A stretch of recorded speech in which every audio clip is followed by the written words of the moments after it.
So my first year hitting six figures, I think it was like 102,000. And this is net. The next year it was 105. The next year was 106. It was very slow. And then not 2019 was like 120, which I thought was big. And then 2020 was over 250.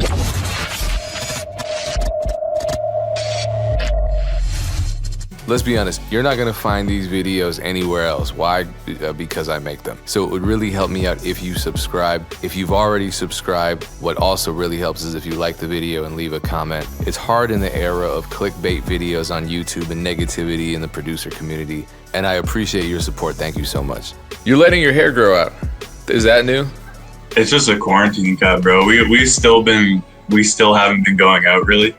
The only time I've been going out is occasionally to a private studio with a few people. But other than that, I've been staying inside. I haven't been to the barber in forever. I've actually been cutting my own hair. So, if it looks terrible, it's because I've done it. Same. I always cut my own hair and I always get comments. And it's like extremes. No, it is a hard job for me because I don't know how to do. You do a fade on the side? You do a fade? Or you just buzz the whole thing? I did today, but it's like not the best. I definitely don't know what I'm doing, so no one would ever pay me to cut their hair. But like, it's either like people say, "Oh, your beard looks amazing," or "Damn, bro, who messed up your hairline?" Anyway, so I can't win. But I got microchipped today, so hopefully I can start going to more studio sessions. That was a vaccine joke. I'm not making a political. Yeah, I was like, what? What is he talking? Sorry. So how long have you been producing? I think 12. I started in late 2008. So like either 12, around like 12 and a half years, something like that. What made you start to begin with?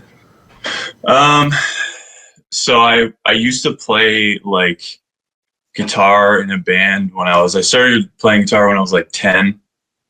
And then I played in kind of like a little metal band. It was like, we did like covers and stuff. It was terrible. But I did that for a few years. And then I started just getting more into hip hop. And then I really was like back into like the torrent days. I was like downloading all kinds of like programs and shit. And I just stumbled across FL Studio. And then as soon as I found that, I think it was like a week later, I ended up watching Hustle and Flow. And the scene with the white dude on the MPC? Yeah, the classic DJ scene. Qualls, yeah. Yeah, and I was like, damn, what is that? So I started looking up like MPCs, and I found out what that was. And yeah, that's basically where I started. I just really started to like dive into hip hop, and like I was like going to record shops and like digging records, and yeah, so 13 years ago. So I didn't realize you were a sample-based producer at the beginning. Yeah. You approached learning music theory in a really unique and specific way because obviously now a lot of your production is completely composed by you. And you explained it to me, but I thought it was just a cool method. So tell me how you learned to play piano and what method you used to learn. So I really just watched a lot of like YouTube tutorials on how to play progressions. And then I started getting like good at playing in like one specific key.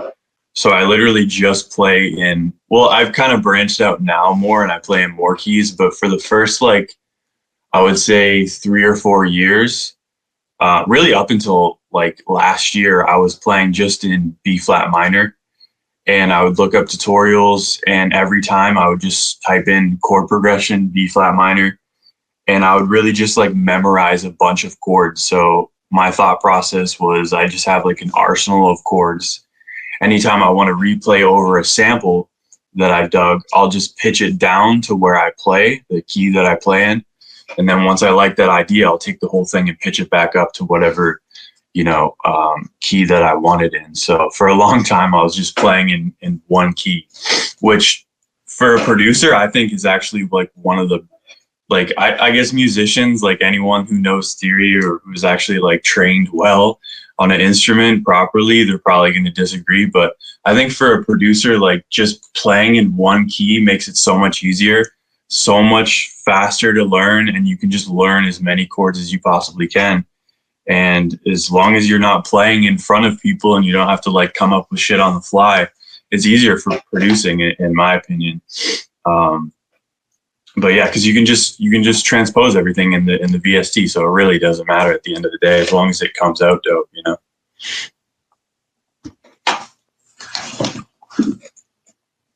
I thought that was a really efficient method, and a lot of producers, like that's really kind of one of the main traits of being a producer is doing something, some kind of task in the most efficient way possible. Yeah. Do you have any favorite VSTs?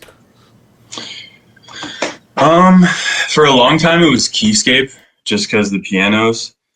But then when I really started digging into like making samples, um, I started to look for more like just pianos that had cooler textures. I'm really into. I think a lot of people sleep on it, but Addictive Keys has some really dope presets. I feel like it's really slept on. And then I'm on this one sample library. It's called shit. I can't remember what it's called off top. I found it on an Instagram ad. I'll let you know later, but it's a contact bank. So I use that, and I mean just the regular stuff like Analog Labs. The UVI workstation is super dope.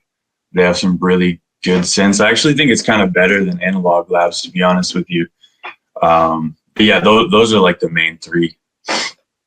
How long have you been doing sample making and sound design? Like 2.5 years, about 2.5, 3 years. I've always tried to, at least for the last like 5 or 6 years since I started to get like decent on the keys, I've always tried to like, when I flip a sample, do something original with it, maybe add my own like textures, vocal textures, keys. So in a way, I feel like a lot of that stuff applies to sample making. So it's not like I was just fresh from like flipping samples to all of a sudden making stuff from scratch. You know what I mean? But like full out making sample packs, releasing them, it's been about 2.5 years. Is some advice that you can give to a producer that's thinking of getting into that? They have an interest. What should they know before making their first sample pack? As far as just making samples, or as far as like marketing it, releasing it, just making samples, I would say, uh, honestly, one of the biggest gems is to realize that you don't have to do everything yourself. And I think that music should be collaborative. Like if you're just trying to do everything yourself, first of all, you're going to gas yourself out and you're going to limit what you can do. I know that you guys do it as well with like Dream Life and Memory and stuff. And like, that's a huge thing for me is like, sometimes I don't feel like making shit from scratch, and I'll just, cook up a quick chord progression. I'll send it to a guitar player or someone else. They'll send it back to me. Then I'll mix it. I'll pitch it down, put all my effects on it, maybe run it through some pedals or some gear, maybe even get a vocalist to do a top line on it, and then really just kind of produce it, opposed to just, making everything from scratch. It always comes out better anyway, especially when you're working with really talented musicians. So. And you're running pedals through your DAW. How are you doing that? Is that Memory It's keeps called, telling me about it. Yeah. So traditionally it's called reamping, where you record a dry guitar, opposed to like just miking up an amp, and you're stuck with those effects. This way, if you record like a dry guitar or whatever you want, you can run it out of your interface through your pedal chain. Traditionally, it would be into a mic and then record, or into an amp and then record it with a mic. But with a Reamp box, you can actually go back into the interface. So it's literally just like using VSTs. It's really complicated. It took me forever to figure out. Shout out to Coop the Truth he's the one that really put me on to using pedals for effects. He's like the goat when it comes to textures and using pedals and all that stuff as far as the sample makers in the community go. But yeah, man, it's a game changer, honestly, especially with this Chase Bliss pedals. And there's so many crazy effects that you just can't get in VSTs right now that, you know, is a game changer. Yeah, he every time I see him, he keeps telling me, get the Reamp pedal, man. You damn fool every time. But I think you can do it according to him. Tell me if this is correct. You can do that without a Reamp box if you have a certain kind of interface, right? The Apollo, but it in my experience, it's just a dirtier signal. If you have a Reamp box, it just sounds better. It's cleaner, but you can do it without it. Got it. I know I can't do it with my current interface and preamp. Anyway, so you've been making beats for 12 years. How long have you been making beats for a living? So the first year I was self-employed was I moved down to Atlanta. I think it was 6.5 years, almost. Yeah, six, maybe seven now, which is crazy to think about. Yeah. Yeah, I guess so. About 7 years, 6.5 years. What would you say were some of the main factors that took you from being a hobbyist beat maker to a career producer? Um, I guess the story would be linking up with uh Epic, the Don, Julian. He was like he still is, he's crushing it now, but he was you know, like one of my big inspirations back in the day, like back in the SoundClick days when everyone was going crazy on there. And he really just showed me how to market. He taught me about email marketing. He taught me about running out ads on SoundClick back when that was like a big thing. YouTube, how to rank on YouTube, like all that stuff. So linking with him was like honestly a really big key to that. And then my beats just started getting really like just leveling up a lot at that point. It was like one of those points in my career where I went from like, you know, I did a big jump from kind of shitty production to like actually decent beats all at the same time. And it was just kind of worked out like that, you know. But I was working at it from you know, probably 5 or 6 years, almost every single day that I could. Even working a full day job, I'd come home and I'd work on beats for like 8 hours until the middle of the night, go to sleep for a few hours, go back to work. So it wasn't like an overnight thing, but it was a, you know, combination of all those things.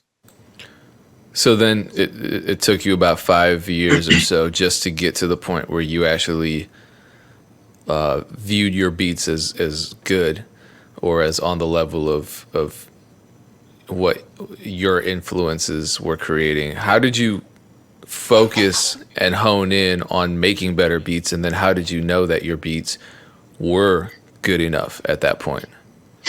Actually, at the time, I thought my beats were amazing. Like looking back, I realized that was that point where, you know, especially because almost everything I've ever done, I've uploaded, so I can go back and listen and be like, oh wow, like this is where they actually started getting decent.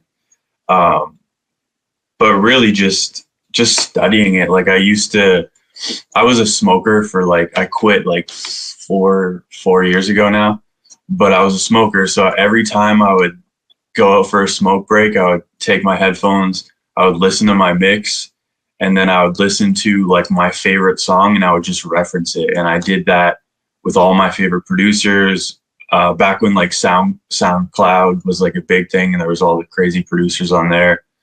I would just reference like relentlessly. It was like obsessive, honestly, just trying to get my mixes as good as everyone else's. And yeah, it's just referencing, honestly, and then just trusting your ear from there. Having done all that referencing, what was one of the biggest mix mistakes that you were making before you got to the point where you figured it out for yourself?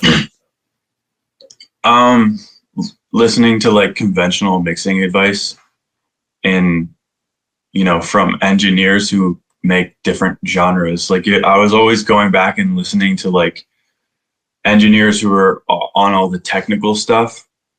And I could just never get my mixes like as punchy as I wanted them. I was trying to master them. I was trying to do all this crazy compression. And then I realized like a lot of these guys or these interviews I'm watching are so old that they don't realize what I'm trying to make my shit to sound like. And it's different stuff. It's like trap hip hop. So it's like they aren't used to hearing that. So it's really just not listening to that and just trusting your ear.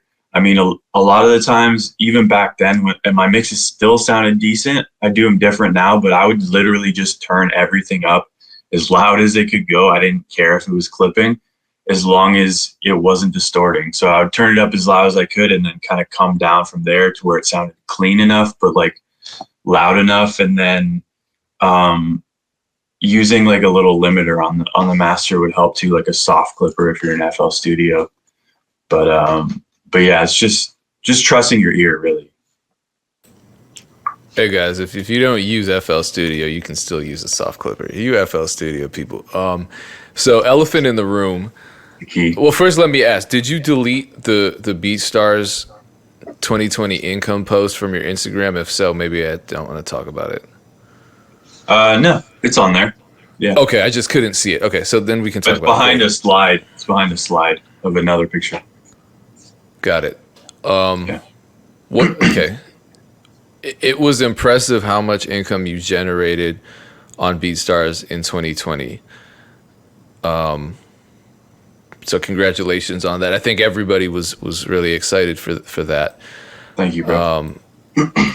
And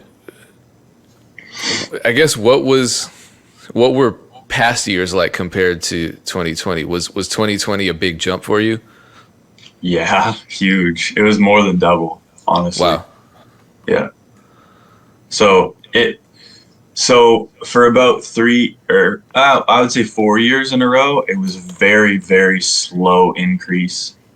So my first year hitting six figures, I think it was like 102,000. This is net. The next year was 105. The next year was 106. It was very slow.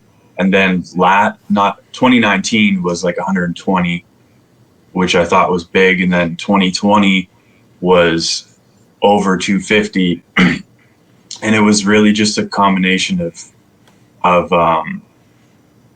just being consistent with it. And then of course, I mean, I think everybody in 2020 that was already doing good on BeatStars had a much better year because of, I think it was the stimulus checks, unemployment for a lot of artists who, are getting paid more on unemployment than they were at their previous job. I talked to a lot of artists who were just like stoked about that, and they were just buying as many beats as they could. So it was a combination of that and a few other things, but we can get into that later.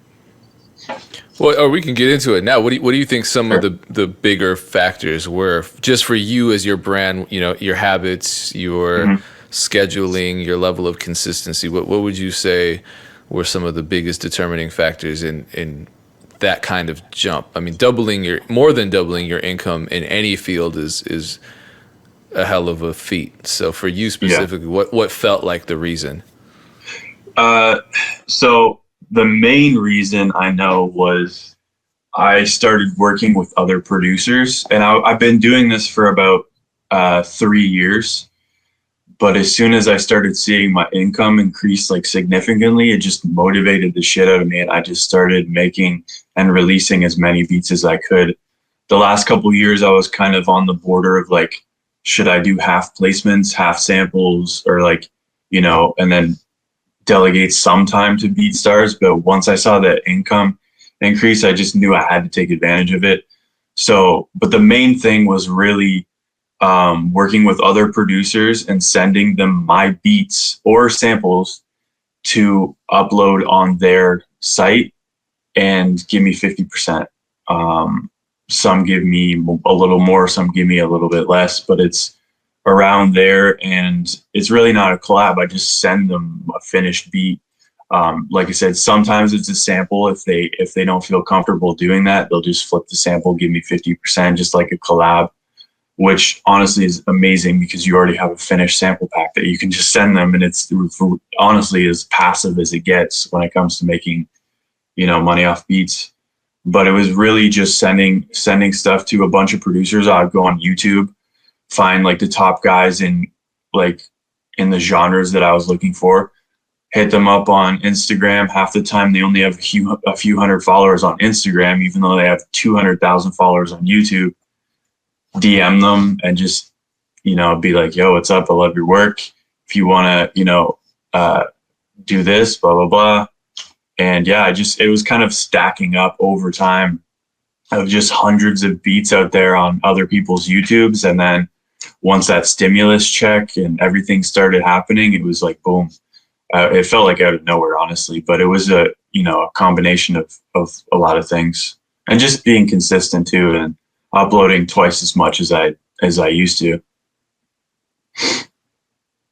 Here's a serious question that maybe doesn't sound like a serious question.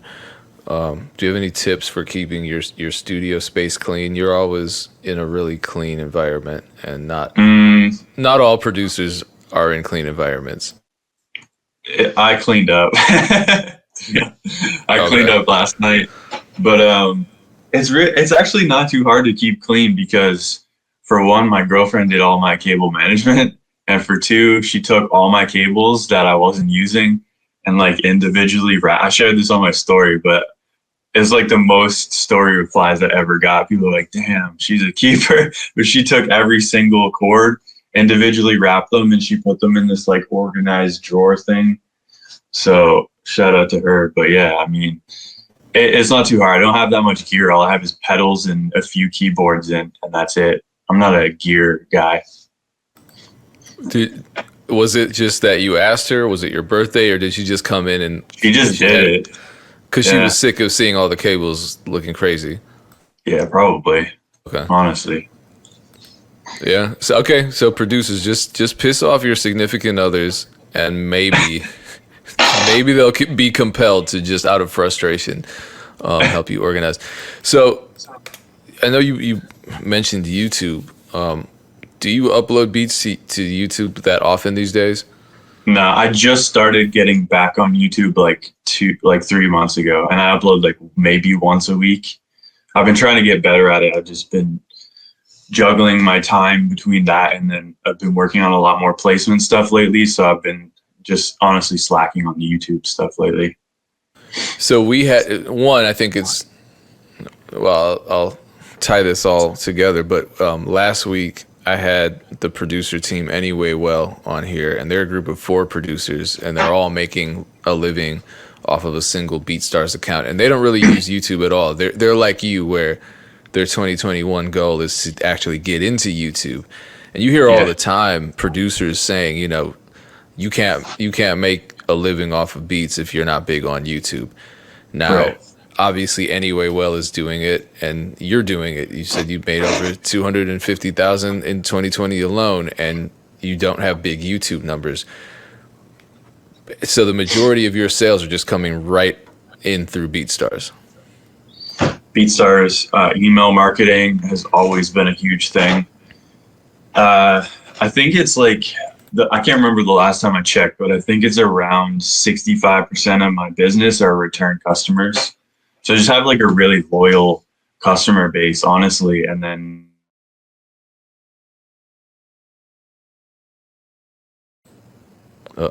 Matrix. And then honestly, I get quite a few sales from the Beatstars marketplace too. Like it's been surprising this past year. It's like I was really, really surprised how much money I've made just from the marketplace, which is insane. It's kind of made me debate if I should look more into like marketing on the Beatstars platform, doing like some promo and stuff. But yeah. Yeah, that was the Anyway Well method. Something. Yeah, they're killing it. I just talked to them a few weeks ago. I think they're mostly Beatstars promo, aren't they? At least that's what they mentioned. They it's spent insane. I think over 20,000 on Beatstars promo last year, and crazy. They had I don't know how many beats in the top 10, and then top 20 even more. And I know, if you have a beat in the top 20, if I don't know if I have any right now, but when I had a number one beat and it was a 3-way collab, it was selling like crazy. In spite of the split, it was selling like crazy. Oh, I can imagine. Yeah, I don't even think I've ever been in like the top 20 before. So Maybe we're back in the dispelling day. all kinds of myths now. Like, you don't need YouTube if you're not in the top 5. You can still make a living off this. Yeah, I think a lot of people psych themselves out over the numbers. So let's transition into that, because there's something that people don't see, and that's the customer relationships. Mm. Those aren't numbers that you can just flaunt, because followers aren't the same, subscribers aren't the same as customers, plays Yeah. aren't the same as sales. And when we first met, you taught me 2 big keys about marketing beats. So let me start with the first one, which is collecting emails and sending out regular email campaigns to subscribers. And you told me that that was really effective. And you also said it was the core of your beat selling business. And it sounds like it still is, right? Yeah, for sure.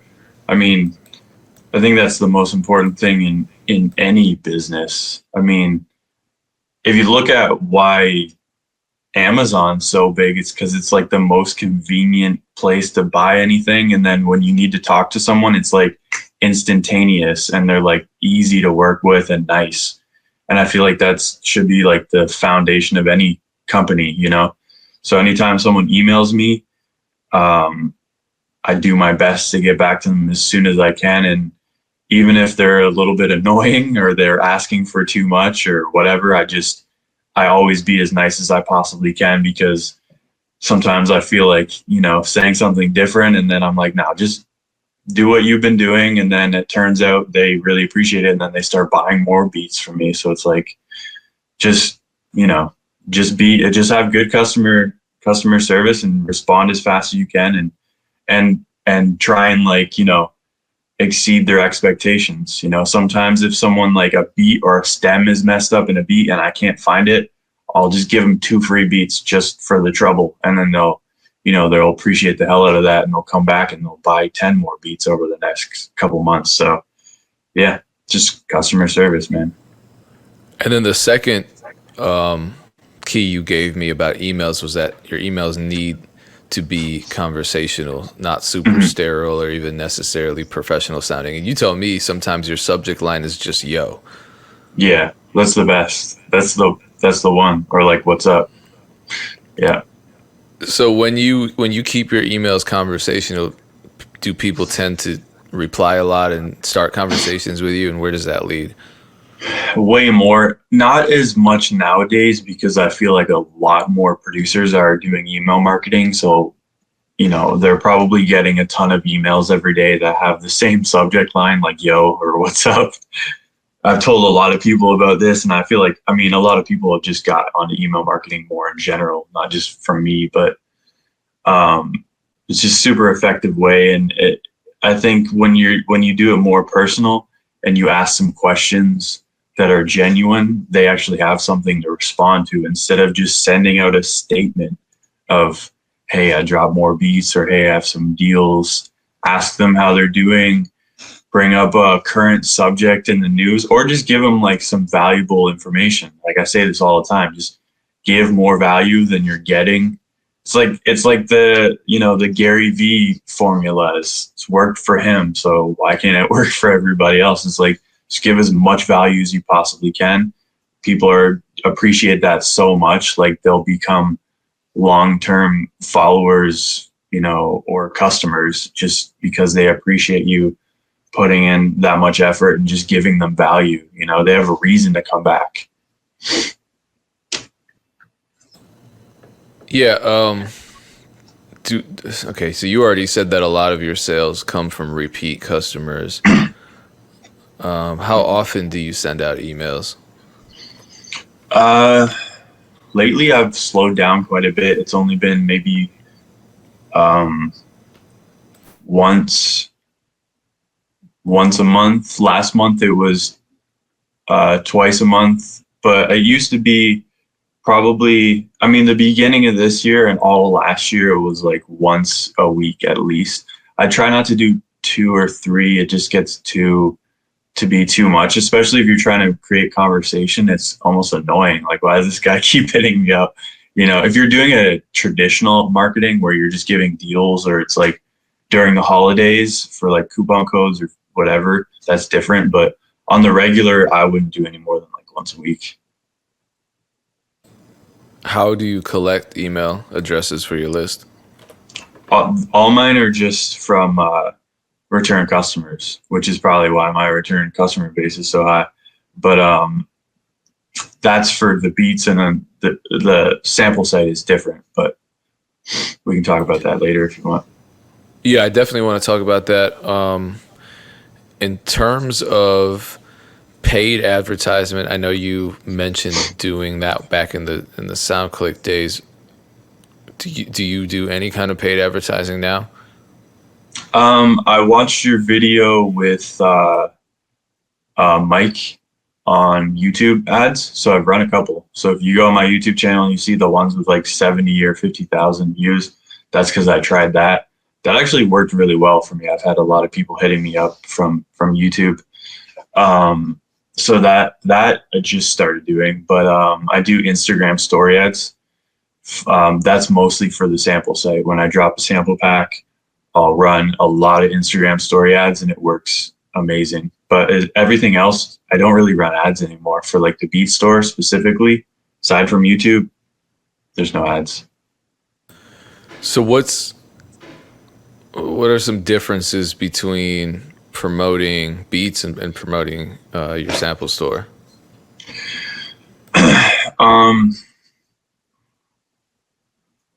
It's hard to say because like my experience with selling or promoting beats was first SoundClick, and then a little bit of Facebook ads that never really worked that well for me for selling beats, and then YouTube and Instagram. It's hard to say really. Just with the sample packs, I do a little animated video of the sample pack with like a swipe up, and I just do that on Instagram. And then with beats, it's really the same thing. I try to make sure I don't link my Instagram to the actual story ad, so people aren't going to click on it and go to my Instagram. I'm trying to do more like industry stuff lately. I'm getting a lot more into like getting placements and stuff like that. And unfortunately, I feel like a lot of people in the industry think that selling beats online is kind of corny, and like promoting it and stuff like that. So I kind of try and keep them separate. So I have like the Instagram is for like, I know this isn't part of the question, but I'm going to say it anyways. Basically, Instagram is like for placements. So, networking with other producers, that type of stuff. And then I have my store, which is for beats, and then obviously the sample site. So it's kind of like 3 different, parts of my business, but it's really no different. It's just, the platform you're doing it on. I still think it's so hilarious that there is that stigma within certain industry circles. Well, and just because you have, I don't know what the statistics are like, so I'm not even going to pretend to make up a number, but we can name a ton of, internet producers, Beatstars producers that are just killing things and have, top 10 hits right now. I mean, obviously Young Keo, but like KBZ, just all these people that have transitioned into the industry, Cash Money AP, all these guys who just sold a ton of stuff online or who were personalities on YouTube before all of a sudden waking up in a bed full of platinum. You know what I mean? So I don't know if you'd think it would have changed by now, but I think there's still some remnants of that in the industry. I don't get it. Vice versa too. I see a lot of industry guys trying to get on BeatStars now. Yeah, and that's the other thing. So you would think that would change things too, but I guess it just depends on how you're marketing it. If I feel like, in a way, it is kind of corny if your Instagram is just a bunch of like pictures of Drake and you just are promoting Drake type beats all on your Instagram. It's like, come on, man. I mean, like you have to actually create a brand, You can't just like do a bunch of deals on your Instagram and then get mad when people are calling you corny for doing that, you know? My Instagram feed is just a bunch of pictures of Drake, but that's because apparently I look like Drake. You have a ton of followers on BeatStars. How did you grow that following on that platform? Because it seems to me like if you're getting sales off the marketplace, having followers on BeatStars and people who get alerts every time you upload a new beat, that would be a pretty useful thing. Yeah. Shout out to Abe, man. He convinced me to come over from it was my Flash store back then for Airbit. I think in like 2016 or 2017, sorry. And it really just started slowly growing from there, just consistently uploading. I don't think there was any real secret to it. It was just a slow kind of build. And I know BeatStars has grown so much since then also. And it was just kind of, you know, just consistency, really. So you don't ever incentivize followers or do like a free download in exchange for a BeatStars follower? I started doing that now that okay. I'm back on YouTube. I started doing the free tagged download. That was recent though. But is it in exchange for a BeatStars follower or is it in exchange for an email or something else? Email. Yeah, email. I tried it for BeatStars followers, but I just feel like email marketing is just more, it's more effective in my opinion. Are you planning on getting into SMS marketing? I've thought about it for a long time. Honestly, I think I'm good with everything I have right now. Like I'm just trying to juggle everything. Everyone's always hitting me up about like ClickFunnels or something else. Or I don't know. Even with like TikTok, it's like I just don't have time to do all of these things at once, especially trying to like work on more placement shit. That's really like 60% of my time now is just working on placement stuff. So it's like I don't have time to do anything else really. But I've heard it's super effective. Well, let's talk about placements then, because that's come up a couple times. When you first started uploading beats online, were you thinking about major placements? Was that a goal, or did that grow over time? I mean, I always wanted to work with bigger artists, like everybody does, but I also just had this stigma that there wasn't a lot of money in the industry, which I've found like it isn't really true. It just depends on the situation, you know, but I really wanted to just make a big brand online and started making beats online. And then once I started having success with it, I realized that there was something missing, and it's really just that I love making music with amazing artists. And on top of that, I want to be known as one of the greats in the industry. Who doesn't? So it's like really just that slow, you know, picking away at like building up your catalog and yeah, but initially it didn't start out with that intention though. That's so interesting that you had this belief that there was no money to be made in the industry, which is really the opposite of I think what most people think. I think most people think you get a placement, you're automatically rich, and so that's kind of what they aspire for. And why?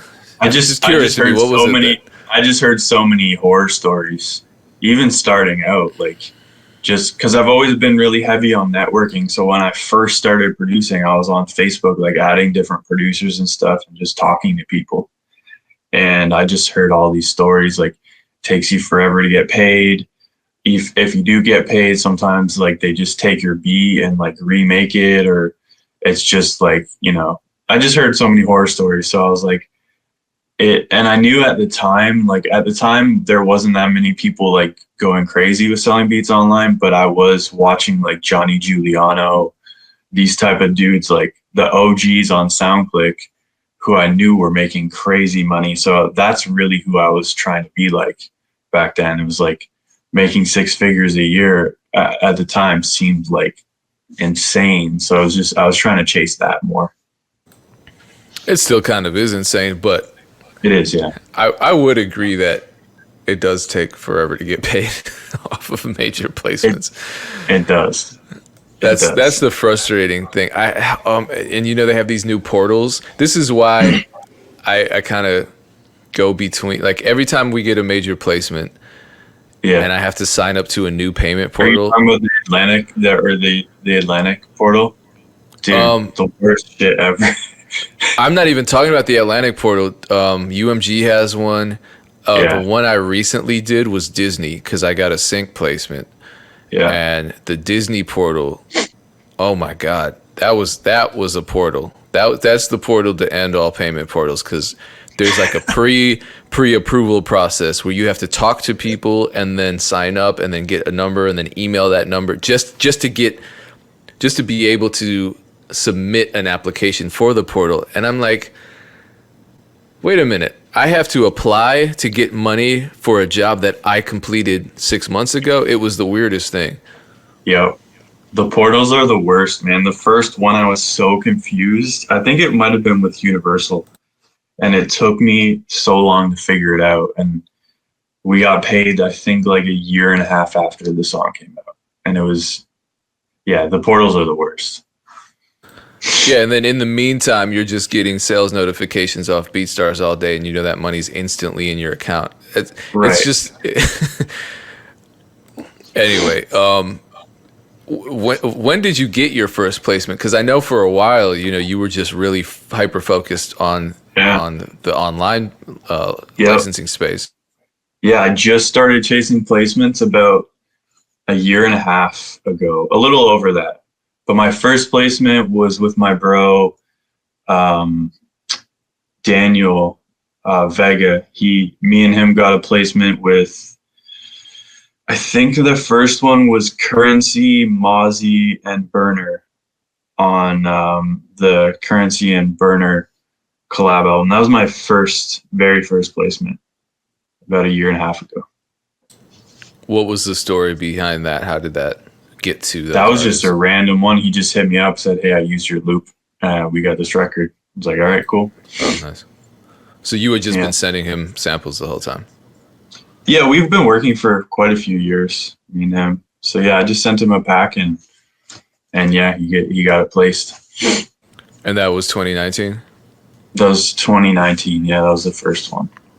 Okay, because in 2020, you got a few placements, Hmm. including Young M.A., IDK featuring Wale, and a whole bunch of people. Dave East. Hmm. Who am I missing? Uh, so it was Davies. It was a single featuring Jack Weiss. Um, I got 3 songs with Wale. Uh, I can't even think right now. Yeah. There was probably about, I probably gotten a total of maybe like 13 or 14 major placements since that first one.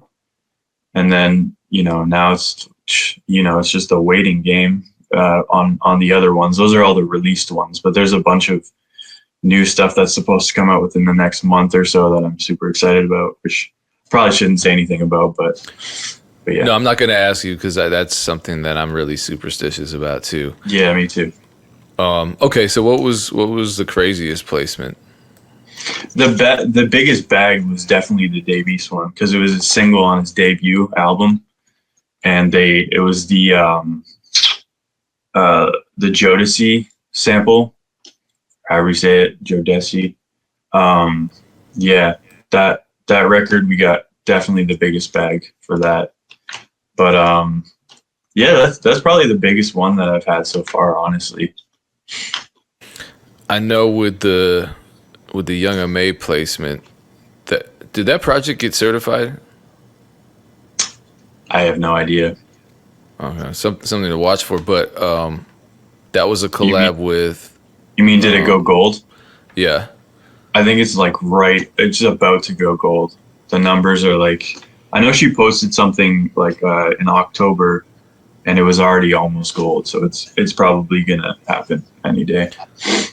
And that was a collab with you, right? With you, Dub. That was, yeah, yeah, yeah. Shout out to him. And everyone knows that. Well, maybe not everyone knows that he did Ooh, so he did, you know, her huge Yep. debut single, and a whole bunch of other records of hers. Mm-hmm. How did you link up with him? SoundClick, man. He was like a OG on SoundClick, so I've known him for years just from seeing him on there. And then we started working a couple years ago, just on and off. I would just send him a few ideas here and there. That one in particular was just my drums on there. I sent him a like a finished drum loop, and he just did the sample and everything else. Yeah. I've been trying to get an interview with him forever, but apparently he's never done an interview. So he just won't do it. Yeah. I tried to get him on one after the Young May record went viral. It's just a mystery. How would you say getting placements is different from the beat licensing world?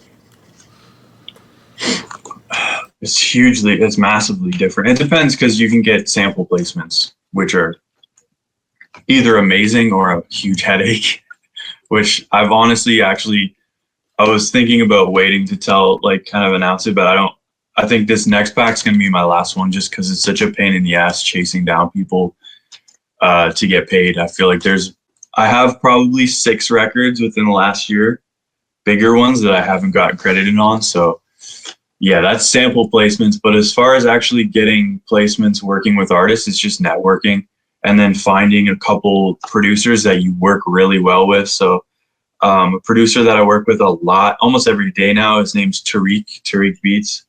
Me and him, basically everything I do is basically a collab with him as far as industry stuff. And we've just been, he's just super plugged. So I've been sticking with him for about a year and a half. We've been working consistently. And then I work with